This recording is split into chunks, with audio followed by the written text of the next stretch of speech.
নমস্কার, নেমু টিউটোরিয়ালে সকলকে স্বাগতম। আজ আলোচনা করব 2024 সালের মাধ্যমিকের ভূগোলের ছোট প্রশ্নগুলি নিয়ে। যারা এখনো চ্যানেলটি সাবস্ক্রাইব করনি অতি অবশ্যই সাবস্ক্রাইব করে নিও এবং পাশে থাকা বেল আইকনটি প্রেস করে রেখো, তাহলে নতুন নতুন ভিডিও যখন ছাড়ব তখন সবার প্রথমে পেয়ে যাবে। প্রথমে কি আছে না, হিমরেখা কি?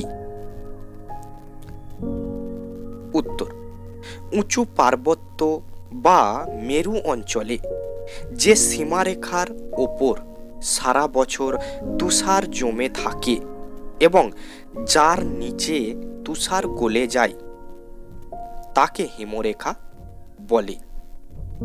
এর উচ্চতা নিরক্ষরেখা থেকে মেরুর দিকে হ্রাস পায়, যেমন নিরক্ষীয় আন্দিজ পর্বতে 5400 মিটার, উপক্রান্তীয় হিমালয়ে 4500 মিটার, নাতিশীতোষ্ণ আল্পসে 2800 মিটার এবং মেরু অঞ্চলে সমুদ্র পৃষ্ঠে অবস্থান করে। এরপরের প্রশ্ন, হিমশৈল কি?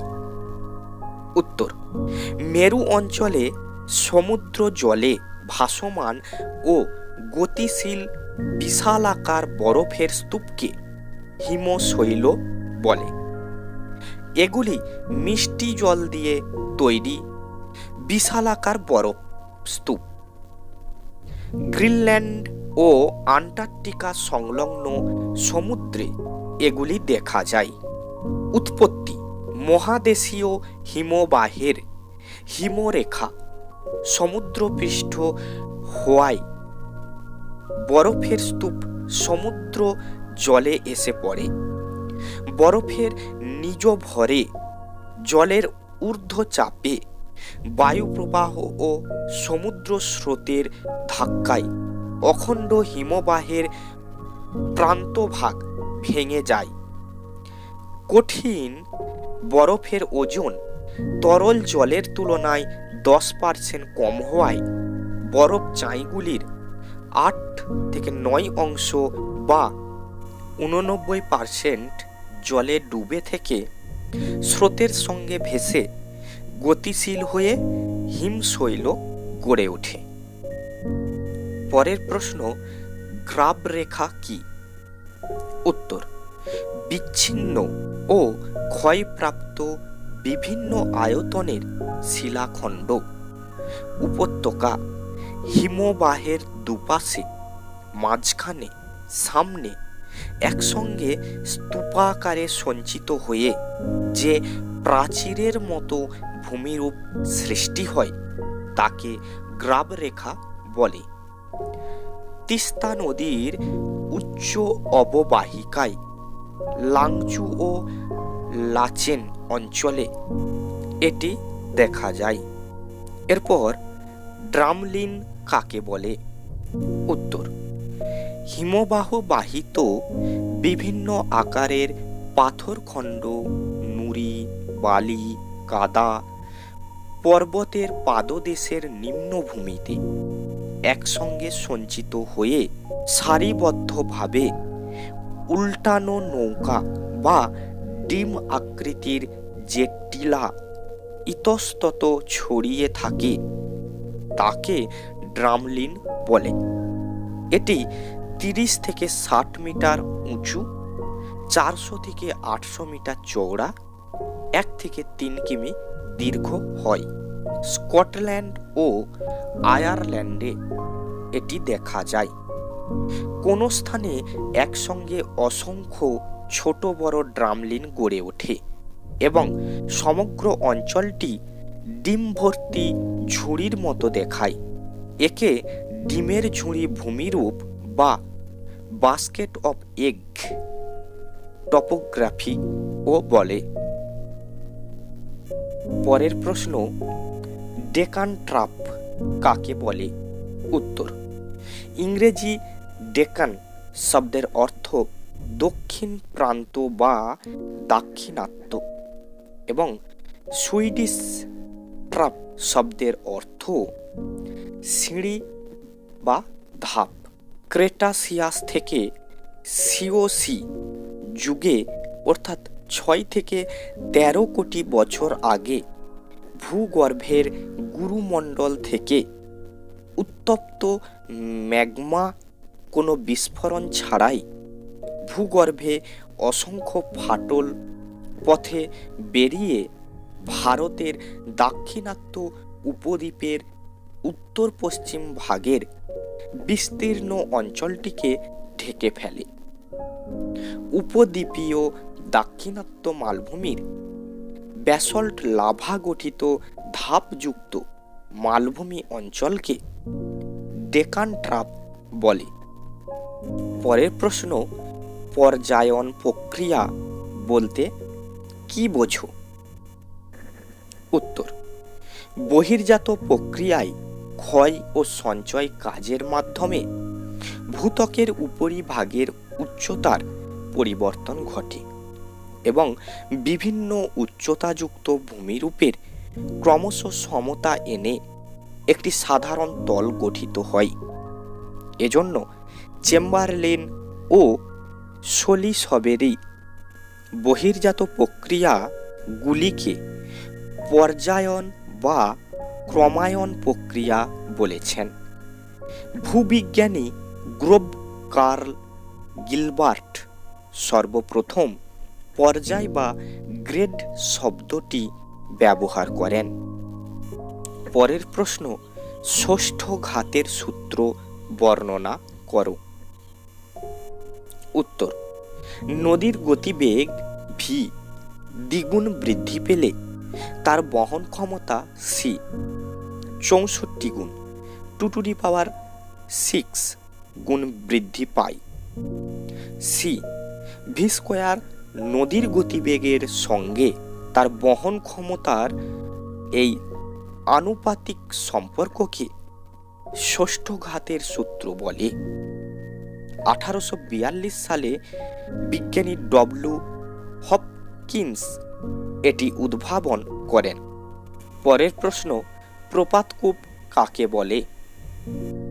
উত্তর, জলপ্রপাতের পাদদেশে প্রবল জলস্রোত ও প্রস্তরখণ্ডের প্রচণ্ড আঘাতে ও জলে ঘূর্ণি সৃষ্টির ফলে বুদবুদ ক্ষয়ের মাধ্যমে যে বিশালাকার হাঁড়ির মতো গর্ত সৃষ্টি হয় তাকে প্লাঞ্জপুল বা প্রপাতকূপ বলে। উদাহরণ, চেরাপুঞ্জির কাছে নোহকালিকায় জলপ্রপাতে এটি দেখা যায়। পরের প্রশ্ন, মন্থনকূপ কাকে বলে? উত্তর, নদীর অবঘর্ষ ক্ষয় প্রক্রিয়ায় নদীর তলদেশে যে ছোট ছোট গোলাকার ও মসৃণ গর্ত সৃষ্টি হয় তাকে মন্থনকূপ বলে। উৎপত্তি, নদী বাহিত শিলাখণ্ড পাক খেতে খেতে নদীর তলদেশে নরম শিলায় আঘাত করলে প্রথমে ছোট ছোট গর্ত সৃষ্টি হয়। এরপর ছোট নুড়ি ঘুরতে ঘুরতে ক্ষয় করে গর্তকে আরো গভীর ও মসৃণ করে মন্থনকূপ গঠন করে। পরের প্রশ্ন, নদীর ধারণ অববাহিকা কাকে বলে? উত্তর, উচ্চভূমি বা পার্বত্য ভূমিতে উৎস অঞ্চলে অসংখ্য উপনদী সহ প্রধান নদীর অববাহিকাকে ধারণ অববাহিকা বলে। তাই নদীর উৎস অঞ্চলে নদী অববাহিকার জল সংগ্রহের ক্ষেত্র হল ধারণ অববাহিকা। পরের প্রশ্ন, লোয়েস সমভূমি কাকে বলে? উত্তর, লোয়েস শব্দটির উৎপত্তি জার্মান শব্দ লুজ থেকে, যার অর্থ স্থানচ্যুত বস্তু। শব্দটি প্রথম ব্যবহার করেন ভন রিকটোফেন। মরুভূমির হলুদ ও ধূসর রঙের কোয়ার্টজ, ফেলসপার, ক্যালসাইট, ডলোমাইট ও অভ্র খনিজ সমৃদ্ধ সূক্ষ্ম ধূলি বালিকণাকে লোয়েস বলে। মরু বা মরুপ্রায় অঞ্চলের লোয়েস কণা বায়ু দ্বারা পরিবাহিত হয়ে ও দূরবর্তী কোনো স্থানে সঞ্চিত হয়ে যে সমভূমি সৃষ্টি হয় তাকে লোয়েস সমভূমি বলে। এটি মরু অঞ্চলের বাইরে আর্দ্র অঞ্চলে বায়ু সঞ্চয়জাত সমভূমি। অঞ্চলটিতে বালি সিল্ট কণা একসঙ্গে জমা হওয়ায় ভূভাগ স্তরহীন হয়। পরের প্রশ্ন, অ্যালবেডো কাকে বলে? উত্তর, সূর্য থেকে নির্গত মোট শক্তির 200 কোটি ভাগের 1 ভাগ পৃথিবীর দিকে ছুটে আসে। এই আগত শক্তিকে যদি 100% ধরা হয় তবে এর 34% পৃথিবীর বায়ুমণ্ডলকে উত্তপ্ত না করেই মহাশূন্যে ফিরে যায়। এই 34% শক্তিকে অ্যালবেডো বলে। বৈশিষ্ট্য: 1. বায়ুমণ্ডলের উত্তাপ বাড়তে এই শক্তি কোনো ভূমিকা গ্রহণ করে না। অ্যালবেডো সবচেয়ে বেশি মেঘ থেকে 25% এবং সবচেয়ে কম স্থলভাগ থেকে 2% বিক্ষিপ্ত হয়। 3.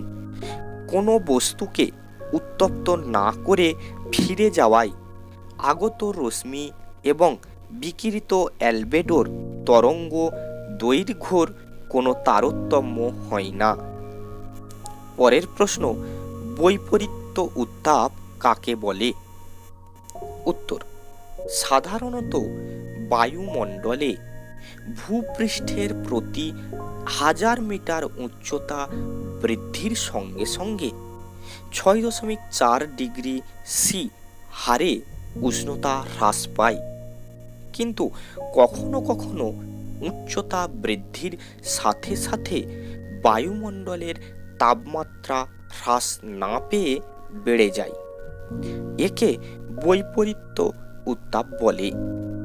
উৎপত্তি: সাধারণত পার্বত্য উপত্যকার শান্ত মেঘমুক্ত রাতে পর্বতের উপরের অংশে বায়ু দ্রুত তাপ বিকিরণ করে খুব ঠান্ডা ও ভারী হয় এবং মাধ্যাকর্ষণ শক্তির প্রভাবে পর্বতের ঢাল বরাবর নিচু উপত্যকায় নেমে আসে। অন্যদিকে উষ্ণ হাওয়া পার্বত্য পাদদেশের বায়ু হালকা হয়ে উপত্যকার ঢাল বেয়ে ঊর্ধ্বগামী হয়, ফলে উপত্যকার নিচু অংশের উত্তাপ উপরের অংশের তুলনায় অনেক কম হয়। একে বৈপরীত্য উত্তাপ বলে। এর পরের প্রশ্ন, সমষ্ণ রেখা কাকে বলে? এর বৈশিষ্ট্যগুলি লেখো। উত্তর, ভূপৃষ্ঠের উষ্ণতা সব জায়গায় সমান থাকে না। বছরের বিভিন্ন সময় বিভিন্ন ঋতুতে এমনকি দিনের বিভিন্ন সময় উষ্ণতার তফাৎ লক্ষ্য করা যায়। ভূপৃষ্ঠের যেসব স্থানের বার্ষিক উষ্ণতা একই রকম থাকে সেই সব স্থানকে একটি কাল্পনিক রেখা দ্বারা যুক্ত করে মানচিত্রে দেখানো হয়। এই রেখাটিকে সমষ্ণ রেখা বলে বা আইসোট্রামস। আইসো যার অর্থ সমান, প্লাস ট্রামস যার অর্থ উষ্ণতা। বৈশিষ্ট্য: সমষ্ণ রেখাগুলি অক্ষরেখার সঙ্গে প্রায় সমান অন্তরালে ও পূর্ব থেকে পশ্চিমে বিস্তৃত। নিরক্ষরেখায় এর মান সবচেয়ে বেশি এবং মেরুতে এর মান সবচেয়ে কম। দক্ষিণ গোলার্ধের রেখাগুলির মধ্যে ফাঁক বেশি থাকে। উত্তর গোলার্ধের রেখাগুলি খুব ঘনভাবে অবস্থান করে। পরের প্রশ্ন, গর্জনশীল চল্লিশা কি? উত্তর, পশ্চিমা বায়ু উভয় গোলার্ধের 35 ডিগ্রি থেকে 60 ডিগ্রি অক্ষরেখার মধ্যে প্রবাহিত হয়। দক্ষিণ গোলার্ধে পশ্চিমা বায়ুর প্রবাহ পথে স্থলভাগের বিস্তার খুবই কম। তাই বায়ু দক্ষিণ গোলার্ধে জলভাগের উপর দিয়ে বাধাহীনভাবে প্রবল বেগে সশব্দে উত্তর পশ্চিম দিক থেকে দক্ষিণ পূর্ব দিকে প্রবাহিত হয়। তাই পশ্চিমা বায়ু দক্ষিণ গোলার্ধে সাহসিক পশ্চিমা বায়ু বা প্রবল পশ্চিমা বায়ু নামে পরিচিত। এই গোলার্ধে 40 ডিগ্রি দক্ষিণ অক্ষরেখা বরাবর প্রবল গর্জনকারী প্রবাহিত এই বায়ুকে গর্জনশীল চল্লিশা বলে। পরের প্রশ্ন, আন্তঃক্রান্তীয় মিলন ক্ষেত্র অথবা আইটিসিজেড কি? উত্তর, উত্তর পূর্ব ও দক্ষিণ পূর্ব আয়ন বায়ু নিরক্ষীয় নিম্নচাপ বলয় বরাবর মিলিত হয়।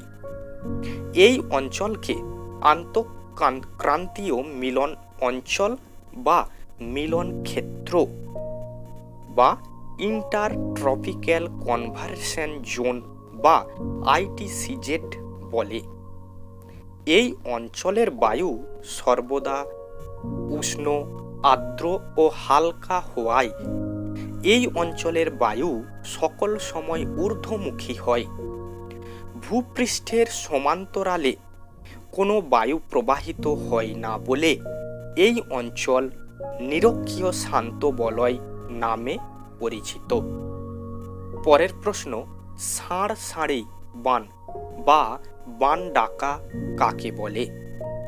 উত্তর, ভরা কটালের সময় সমুদ্রের জলস্ফীতি বেশি হওয়ায় নদীর মোহনার মধ্য দিয়ে জল প্রবল বেগে নদীতে প্রবেশ করে এবং নদীর অভিমুখের বিপরীতে প্রবাহিত হয়।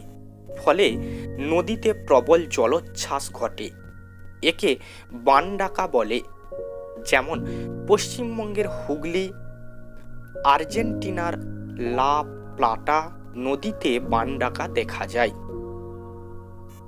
বর্ষাকালে এইসব নদীতে জলের পরিমাণ বেশি থাকায় সেই অবস্থায় ভরা কোটাল হলে তা অতি প্রবল আকার ধারণ করে এবং মোহনার দিকে সমুদ্রের জল প্রবল গর্জন করতে করতে এগিয়ে আসে। একে ষাঁড় বান বলে। পরের প্রশ্ন, জাপান ও নিউ ফাউন্ডল্যান্ডের উপকূলে সারা বছর কুয়াশাচ্ছন্ন পরিবেশ থাকে এবং ঝড় ঝঞ্ঝার সৃষ্টি হয় কেন? উত্তর, জাপানের উপকূল বরাবর উষ্ণ কুয়োশীয় স্রোত দক্ষিণ দিক থেকে উত্তর দিকে এবং শীতল বেরিং স্রোত উত্তর দিক থেকে দক্ষিণ দিকে প্রবাহিত হয়। অনুরূপভাবে উত্তর আমেরিকার উত্তর পূর্ব উপকূলে নিউ ফাউন্ডল্যান্ডের নিকট উষ্ণ উপসাগরীয় স্রোত দক্ষিণ পশ্চিম দিক থেকে উত্তর পূর্ব দিকে এবং শীতল লাব্রাডার স্রোত উত্তর পূর্ব দিক থেকে দক্ষিণ পশ্চিম দিকে প্রবাহিত হয়। উষ্ণ সমুদ্র স্রোতের প্রভাবে সমুদ্র জলে বাষ্পীয়ভবন বেশি হয়। ফলে এই স্রোতের প্রভাবে সেই অঞ্চলের জলবায়ু উষ্ণ ও আর্দ্র থাকে। অপরপক্ষে শীতল স্রোতের ওপর দিয়ে প্রবাহিত বায়ু শীতল ও শুষ্ক থাকে।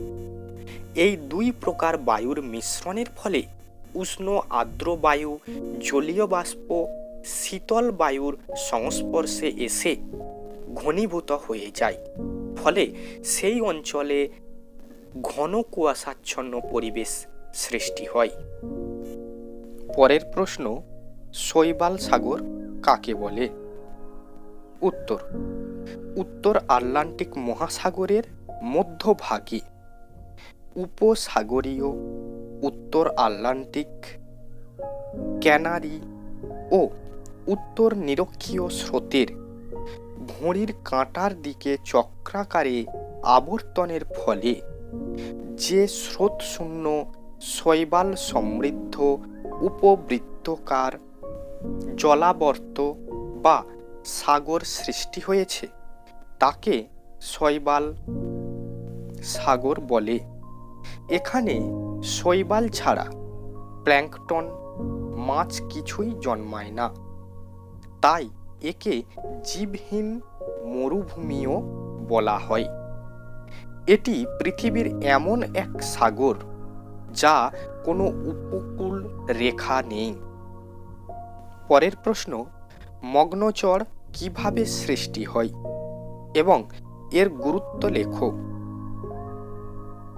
উত্তর, শীতল স্রোতের সঙ্গে ভেসে আসা হিমশৈল উষ্ণ স্রোতের সঙ্গে মিলিত হলে গলে গিয়ে হিমশৈলে জমে থাকা নুড়ি, কাঁকর, বালি, পলি ও আগাছা ওজন অনুসারে পর্যায়ক্রমে সমুদ্র তলদেশে অধঃক্ষিপ্ত হয়ে যে অগভীর ও মৃদু ঢালু নিমজ্জিত চোরার সৃষ্টি হয় তাকে মগ্নচড় বলে। যেমন শীতল লাব্রাডার ও উষ্ণ উপসাগরীয় স্রোতের মিলনের ফলে আটলান্টিক উপকূলে গ্র্যান্ড ব্যাংক, জর্জেস ব্যাংক। গুরুত্ব 1, বাণিজ্যিক মৎস্যক্ষেত্র। মগ্নচড়গুলিতে মাছ ধরার সুবিধা, প্ল্যাঙ্কটন ও ক্রিলের প্রাচুর্যের জন্য বিভিন্ন প্রজাতির মাছের সমাবেশ, শীতল স্রোতে সার্ডিন, বনিটো, টুনা, হেক, হ্যাডক মাছের আগমন নাতিশীতোষ্ণ জলবায়ুর জন্য বাণিজ্যিক মৎস্য ক্ষেত্রগুলি বিকাশ লাভ করে। 2, খনিজ সম্পদ। অগভীর মগ্নচড়গুলিতে সাম্প্রতিককালে খনিজ তেল, প্রাকৃতিক গ্যাস, ফসফেট, পটাশ, ম্যাঙ্গানিজ নুড়ি, সামুদ্রিক লবণ ও বিভিন্ন খনিজ দ্রব্য উত্তোলন করা হচ্ছে। তাহলে আজ এই পর্যন্তই। এর পরবর্তী পার্টে আরও অনেক প্রশ্ন নিয়ে আলোচনা করব। আর যারা এখনো চ্যানেলটি সাবস্ক্রাইব করনি অতি অবশ্যই সাবস্ক্রাইব করে নিও এবং পাশে থাকা বেল আইকনটি প্রেস করে রেখো, তাহলে নতুন নতুন আলোচনার ভিডিও যখন ছাড়ব তখন সবার প্রথমে পেয়ে যাবে। এবং ভিডিওটি লাইক ও কমেন্ট করে জানিও কেমন লাগলো এবং বন্ধুদের মধ্যে শেয়ার করে দিও।